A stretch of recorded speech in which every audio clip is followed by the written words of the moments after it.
Now here's the man that needs no introduction. Hey everybody, it's Jim here. Yeah, that's awesome. Hey everybody, it's Jim here. I've always wanted to do this. Hey everybody, it's Jim here. What's your connection to Parkinson's disease? Hey everybody, it's Jim here. Sorry, that's my foot. I'll do better next time. Hey everybody, it's Jim here. Welcome back to the Spinning Wheels Parkinson's Conversation with Jim here podcast. Before we begin, I'd like to remind everybody that the podcast is brought to you in part by PDT, the healing power of tea applied to Parkinson's. And it is now ready to ship, so go to pdt.com for more information. I'm here today on location in a place where I spent a lot of quality time last summer, an RV called Wanda in Toronto, Ontario. Well, this whole episode is nothing but a Jim's Spinning Wheels Tour flashback. Here today, actually giddy with anticipation and a little bit nervous because these two guests are, in my opinion, the glue that held the Spinning Wheels Tour together. I would like to introduce you to Mike Snetsinger and Darlene Loghrin. Hey, you two. Thanks for coming on the podcast. Hey, nice to be here, Jim. All right.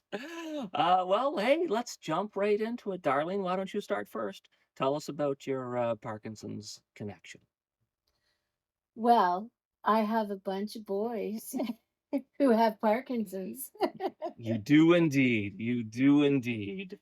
And I have Wanda. Absolutely. Absolutely. So for those of you who don't know, right, Mike and Darlene are married, and that should show you something about the patience. Get the right mic, though. That's true. Not the mic beside or the mic off camera.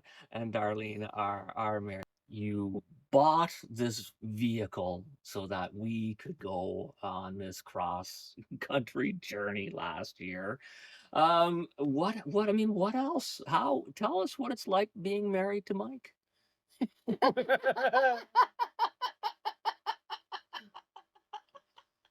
That was a question I didn't say that I was going to ask, and it just popped up to me, and you can see the reaction. Hopefully that makes the final cut.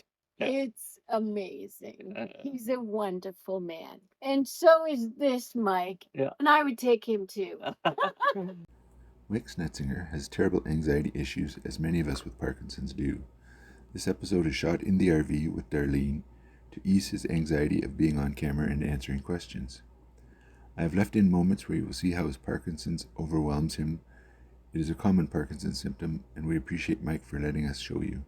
So, Mike, on to you. Tell us about your Parkinson's journey so far. So far, my mom was diagnosed back in 85 or so, Mm-hmm. and she sort of had a rough go in the end. But anyway, I ended up getting diagnosed 2010, and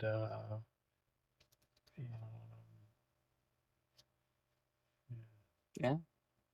And you met these idiots and decided to drive an RV across Canada. yeah. Yeah, you know what? Parkinson's does strange things to you, and I think that's a good example of that. So you're in 13 years, like I'm in 8.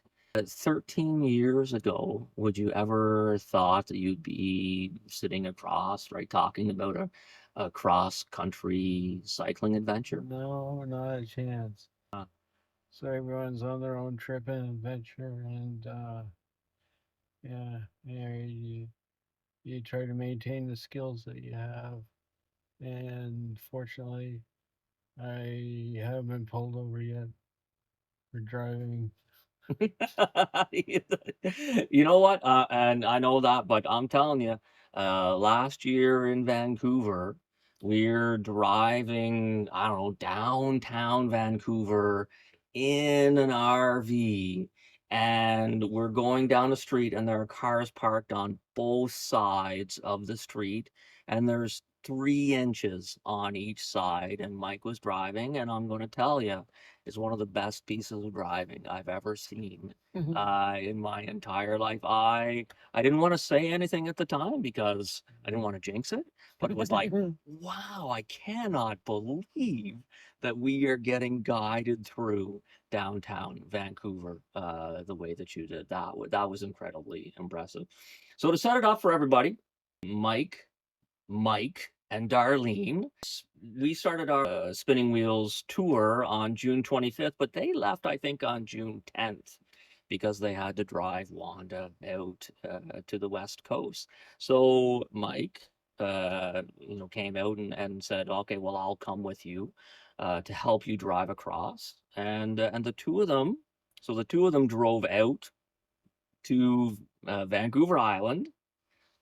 Yes. And then the two of them drove back most of the way through British Columbia. And then Mike, who was only planning on being gone for a few days, realized that he'd been gone for a few weeks and needed to get back. So then it was Darlene took over the driving. When we were on the way out, Mike usually did the mornings because I'm not a morning person. And so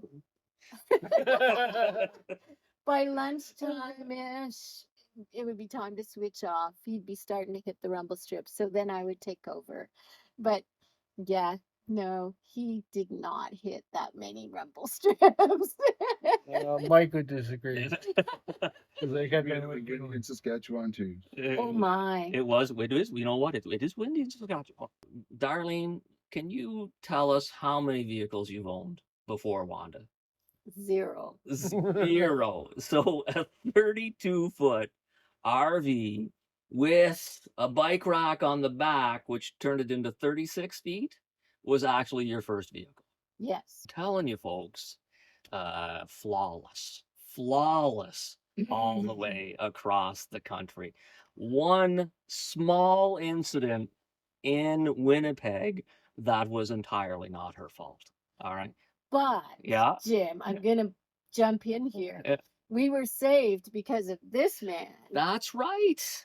Actually saw the future and said, "You guys are probably going to need another mirror," and made another mirror for us. So that was after I smashed the mirror. You don't need to tell anybody. We didn't need to know that you'd already broken one, but that was okay. That you did that, but you made us another mirror. We pulled over in downtown Winnipeg, ran out, grabbed some pieces of glass, got underneath the RV into the basement, got out the new piece of mirror, glued it all in, taped it all in. We were up and running in like 10 minutes. One of the great moments of teamwork. People ask me what was the most impressive part of the trip, and it really was the people that we met along the way. From the guy in BC at the RV shop who fixed my battery, gave me a new battery, fixed my solenoid that I didn't even know what it was, but he got me a new one for nothing. He did all that work for nothing. To the 4 bikers that we met at the gas station coming across the top of Lake Superior, and they looked at us filling, and they said, "It's going to take you a lot longer to fill that tank than it is us." And they handed us money for all just amazing people like that across the way. It was just, Canadians are wonderful people. They really are. And in Kindersley, right, where we took Wanda in to get serviced, and we're expecting to pay a lot of money, and they said, "You're good, no charge." And so, Mike, same thing, right? I mean, you were a big part of the Spinning Wheels tour. And so, thinking back a year later, what does it mean to you? I sort of got into it. Initially, I thought it'd be kind of cool to ride with you guys, but no experience. And yeah, anyway, it's the accomplishment is mind-boggling. The fact that a year has passed by is like wow. And yeah, anyway, the people that I met, is some lady that had been diagnosed a week before, and you guys have chatted with her, doctor in Ottawa that Well, No, no, I remember the doctor in Ottawa. The doctor had been diagnosed as well, right? yeah, Yeah, but hadn't come out to say, "Hey, I've got Parkinson's," but was talking to you. yeah. Yeah. You're just talking about some of the stuff you deal with, anxiety and depression and apathy and constipation and you know, he just happened to be walking by and the opportunity to talk to another parkie is mind-boggling. You mentioned that you were in Ottawa, but I said a little bit earlier that you flew out of Kelowna in British Columbia, and you live in Whitby. So we need to connect the dots to make sure that people know how you ended up back up with us in Ottawa. And it all stems from Peterborough. And unfortunately, in Peterborough, Darlene got sick and had to go back to Toronto, and nobody else had driven the RV. The first person, the only person he called was Mike Snetsinger, who immediately dropped everything that he was doing in Whitby and was in Peterborough in like 3 hours. Passed off his vehicle to Darlene so she could drive home to recover, and immediately got in behind the wheel of Wanda and was with us for the next week. Otherwise, we would still be in Peterborough waiting for Darlene to get better. And as it worked out, that week saved us, because even as it was, when we were in Nova Scotia, we got on the last ferry to Newfoundland.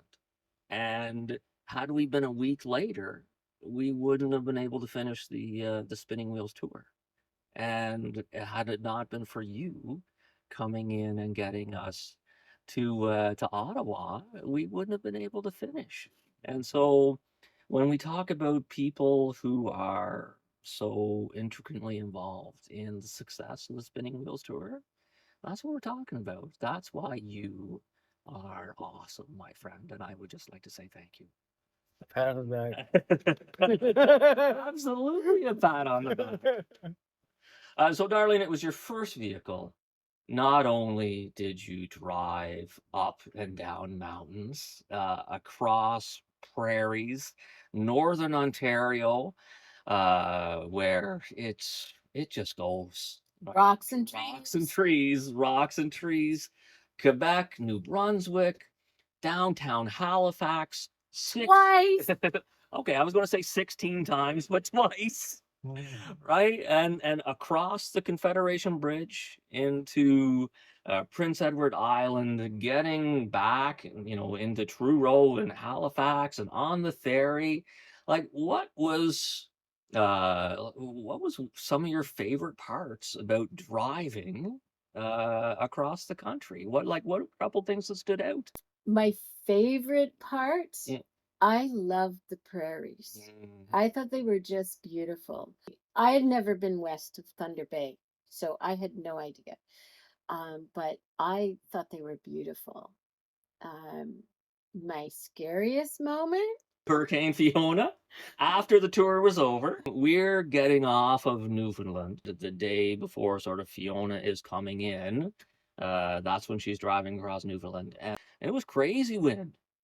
It was they had the big portable signs at the side of the road saying commercial vehicles are advised to pull over.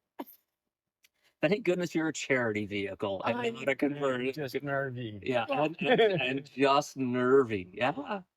And yeah, 1 minute I'm driving on the road, and the next minute I'm driving on the shoulder. Yeah. It pushed me all the way off the road.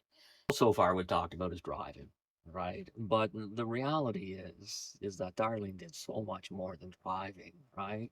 She cooked phenomenal meals, made sure we had medication on time, so way more times than we should have actually made sure we had like laundry. It was like everything. And so for a pat on the back, that's right, pat on the back, right?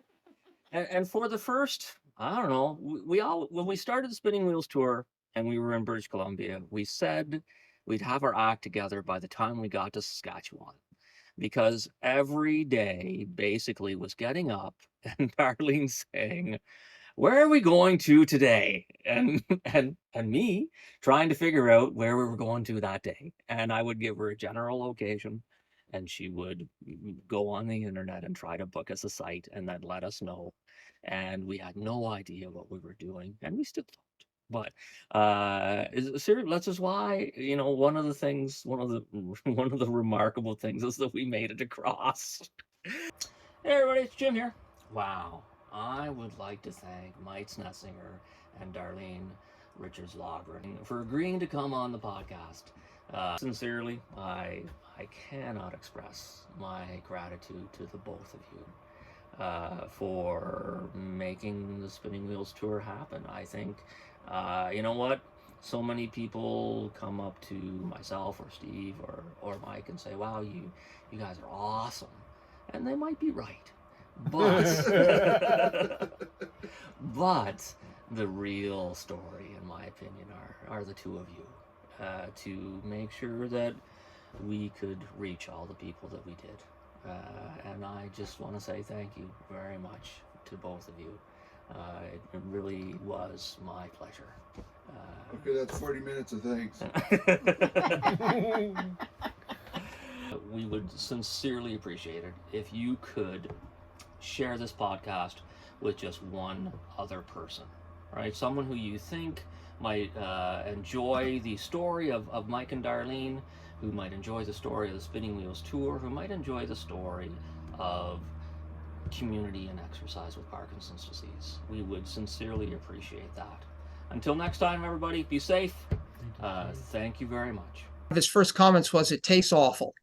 And, that maybe that works for cough syrup, but it shouldn't be the case for tea. So PDT tastes nice.